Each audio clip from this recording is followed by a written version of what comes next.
Congolais, aux institutions nationales et internationales. Depuis quelques jours circulent sur les réseaux sociaux des messages appelant à la création d'une soi-disant République du Kivu, un projet bien sûr dénué de sens et qui ne rencontre ni les intérêts ni les aspirations de notre population. Hier, le 1er juillet 2020, les instigateurs de ces complots ont franchi une nouvelle étape en publiant une liste de membres de leur prétendu gouvernement sur laquelle mon nom a été illégalement inscrit.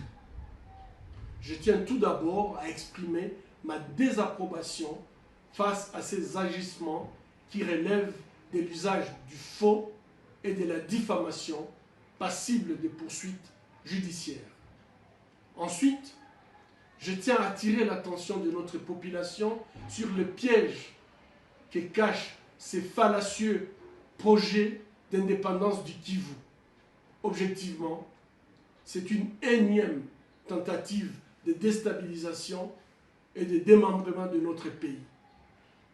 Ces auteurs seraient le même traître qui, depuis 25 ans, en complicité avec des forces étrangères, impose à nos populations des guerres et des souffrances insupportables. Leur but est de nous voir divisés et affaiblis pour mieux piller nos ressources naturelles et asservir notre population. Ce sont les mêmes qui, depuis 10 ans, bloquent les rapports mapping des Nations Unies qui a répertorié 617 crimes graves commis en République démocratique du Congo entre 1993 et 2003. Le décompte macabre continue malheureusement jusqu'à ces jours. Certains peuvent être considérés comme constitutifs de génocide et nous rappelons que ces crimes les plus graves sont imprescriptibles. Rappelons que des femmes ont été enterrées vivantes tout simplement puisqu'elles étaient congolaises. Des croyants calcinés dans des églises, des malades assassinés sur leurs lits d'hôpital, des populations des villages entiers massacrés, des femmes et des hommes violés. Ces crimes de guerre et crimes contre l'humanité ne peuvent être ni oubliés ni rester impunis. Depuis 20 ans, le gouvernement de notre pays, l'Union africaine et la communauté internationale ferment les yeux sur ces crimes dont la liste des auteurs présumés a été même expurgée du rapport mapping à la demande et sous la pression de certains États impliqués dans les guerres qui continuent d'endeuiller notre pays. Chers compatriotes, tant que l'impunité perdurera, les criminels continueront à déstabiliser la République démocratique du Congo. J'appelle notre population à la vigilance et au patriotisme.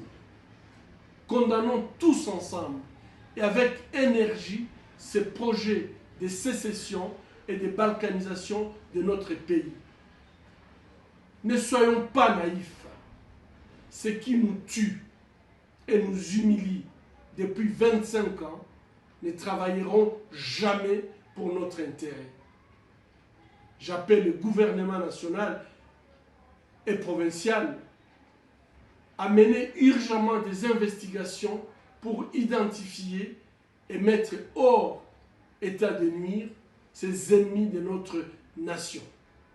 J'appelle les leaders de notre province, les forces vives de la société civile et les médias patriotiques à exprimer leur indignation et leur rejet de ces complots. Je les appelle à sensibiliser notre population afin qu'elle préserve l'intégrité de notre territoire national tel que reconquise le 30 juin 1960 et qu'elle continue à défendre la Constitution et la souveraineté de notre pays. J'appelle les États amis de la République démocratique du Congo l'Union africaine et la communauté internationale dans son ensemble a condamné ces mouvements dont le but inavoué est de déstabiliser davantage la région du Kivu, meurtrie par des guerres à répétition.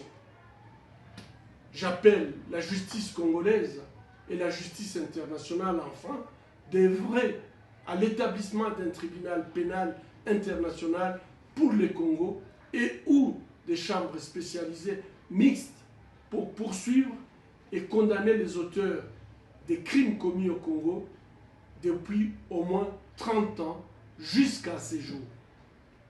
Chers compatriotes, comme hier, aujourd'hui et demain, je défendrai la République démocratique du Congo dans ses frontières acquises en 1885. Je resterai attaché à l'unité nationale, au développement, à la justice et à la paix. Que vive notre nation. Je vous remercie.